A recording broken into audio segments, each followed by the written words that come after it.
پاکستان تحریک انصاف نے بھرپور طریقے سے تیاری شروع کر دی ہے، اور اس کے ساتھ ساتھ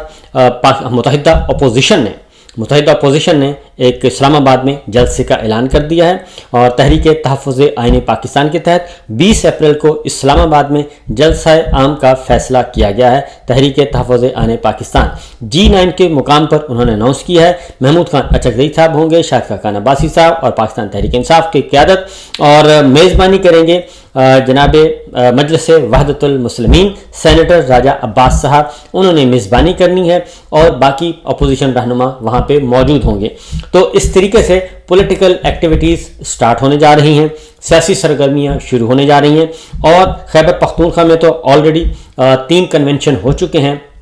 اور پشاور میں ہو چکا ہے، سوات میں ہو چکا ہے، مردان میں ہو چکا ہے، اور کرک میں بھی ہو رہا ہے، اور کل ایبٹ آباد میں ہے۔ تو ایک طرح سے مومنٹم بنایا جا رہا ہے، تیاریاں کی جا رہی ہیں، لوگوں کو موبلائز کیا جا رہا ہے، اور اس کی وجہ